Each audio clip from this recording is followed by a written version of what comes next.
দেখো আমার কেন ব্যাক করতে চায়? আমার ভুল হয়ে গেছে, আমাকে নিয়ে যাও না আবার। ও আচ্ছা আচ্ছা, যখন ডিভোর্স দিছো, হ্যাঁ আমাদের সন্তানের রাইখে তুমি অন্য বেটার লোক পরকিয়া করছো, হ্যাঁ এটা কি ভালো লাগছিল? আর আমি কইতেছো ফোন দিয়ে যে আমি তোমার কাছে ব্যাক করতে চাই, এটা মানে কি? দেখো আমি বুঝতে পারি না, একবার ভুল হয়ে গেছে, এবারের মতো মাফ করে দাও। কোনো ছেলে চাইবো না যে একটা ডিভোর্স হওয়ার পরে ওই নারীর আবার গ্রহণ করতে, বুঝছো? আর তুমি তো হচ্ছে তোমার ক্যারেক্টার লুজ, বুঝো নাই? আমি যে প্রবাসে থাকার কালীন, হ্যাঁ টাকাগুলা কত টাকা নষ্ট করছি তোমার পিছে, যা লাগতো তোমার, হ্যাঁ স্বর্ণ গয়না সব পাঠাইছি আমি, তোমার সব আবদার পূরণ করছি আমি, হ্যাঁ কিসের জন্য? শুধু একটু ভালোবাসা পাওয়ার জন্য। আর তুমি, আমি যে প্রবাসে ছিলাম, আমি যখন প্রবাসে ছিলাম আমার টাকা নিয়ে তুমি অন্য ছেলেদের শপিং করে দাও, নিয়ে ঘুরতে যাও, কক্সবাজার যাও, হানিমুন করতে ঘুরতে, এগুলো খবর তুমি পাইছি আমি, বুঝছো? তারপরে ছেলেদের পাল্লায় পড়ে তুমি আমার কি করলা? দিলা ডিভোর্সের পেপার, বুঝো না? দুটো সন্তানের আমার কাছে দিয়া চলে গেলা ডিভোর্স দিয়া। আচ্ছা এবার অনেকদিন পর এবার দুইটা সন্তানের মুখের দিক টাকা হলো তো আমার এবার নেওয়া। শোনো একটা কথা কই, আর সবচেয়ে বড় কথা হচ্ছে বস্তি যারা ছোট লোক, যারা ছোট লোকই থাকে বস্তি বস্তি থাকে।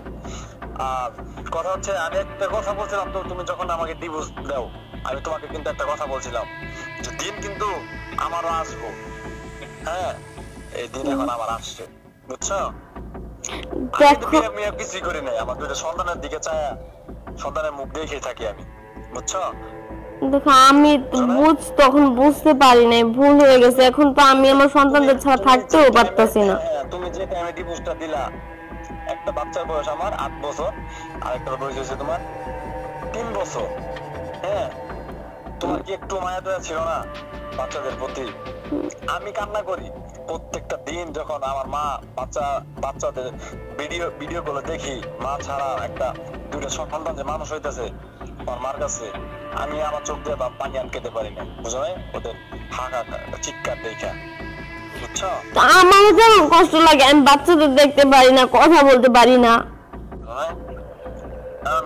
ভাই কি কয় বাকিদের কয় আমি এক্সপ্রেস করতে পারবো না ভাই, আমার অনেক টাকা নষ্ট করছো তুমি ভাই, আমার প্রবাসে যত ইনকাম করছি দীর্ঘ 5 বছর আগে, যত 5 বছর ইনকাম করছি আমি সব তোমার পিছে দাঁড়াচ্ছি ভাই।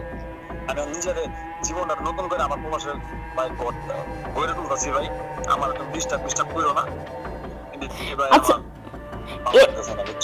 এইবারের মতো লাস্ট পর্যন্ত ক্ষমা করে দাও, আর কখনো এরকম করবো না। এই ভুলের কখনো ক্ষমা নাই, অন্য কোনো ছেলে কখনো করবে না, বলছি তো আমার সন্তানদের মুখের দিক তাকানো তো আমার নেও, আমি তো ওদের কাছে থাকতে পারতেছি না। না না না না, দেখতে ইচ্ছে হইতেছে বাচ্চাদের, একটু দেখাও না ভিডিও কলে।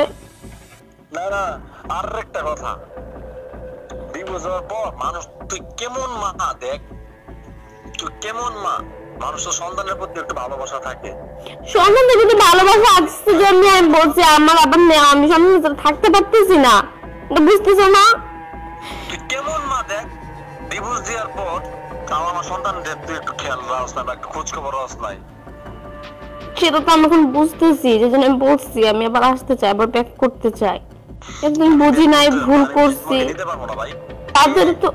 ভাই আমি তো আছি এখন প্রবাসে, তুই জানোস কি জানি না, তুই ডিভোর্স দেওয়ার পর দুটো সন্তানের মার কাছে দিয়ে যদ্দূর করার কইরা আমি এসে বসি, দীর্ঘ কষ্ট নিয়েছি বাংলাদেশ থেকে, বুঝছো?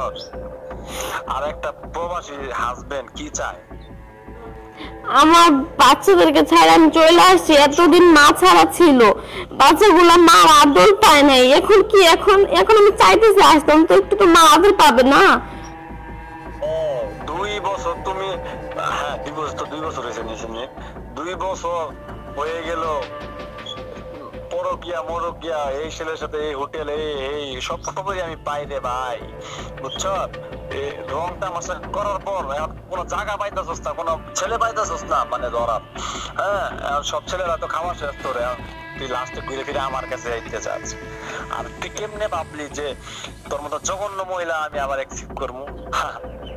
আমি তো সব ছাইড়া দিছি, যা করছি করছি। আমার কয় যে আমার আমার আমার কইতেছে বাংলাদেশে আইলে তোর বিয়ে করামু, আর বিয়ে লাগবো না, হ্যাঁ যা কষ্ট পাইছি ওই দুটো সন্তানের মুখের দিকে তাকায় জীবন পার দিন, বুঝছ না? আচ্ছা আমি তো এখন আর তো এসব তো করি না, এসব তো সব ছাইড়া দিয়েছি, সব কিছু ছাইড়া টেরে দিয়ে আমি তোমার কাছে ব্যাক করতে চাইতেছি, আমার সন্তানদের সাথে থাকতে চাইতেছি। বস্তির বাচ্চা, বস্তির বাচ্চা, বস্তির বাচ্চা, তুই আমার কল দিবি না, তখন ভালো ব্যবহার করলাম আমি ভাই। আমার তোর লোক কথা বলার টাইম নাই, কারণ হচ্ছে আমি এখানে কাজ করি, কাজ করার পরে যে টাকাটা উপার্জন করি এটা আমি বাড়িতে পাঠাই, আমার দুটো সন্তানের দেখাশোনা করে। আমার মা আছে, নিজে চলি। তোর মতো তোর সাথে 10 মিনিট কথা কমু, 10 মিনিট আমি কাজ করবো, 10 মিনিট কাজ করে 50,000 টাকা কামাই করবো। আর তোর লোক কথা বললে আর আবার নিজের নেট যাইবো, হ্যাঁ, নিজের মোবাইলে চার্জ যাইবো, নিজের সময় লস যাইবো। ফোন রাখ। মতো ক্ষমা করে দাও।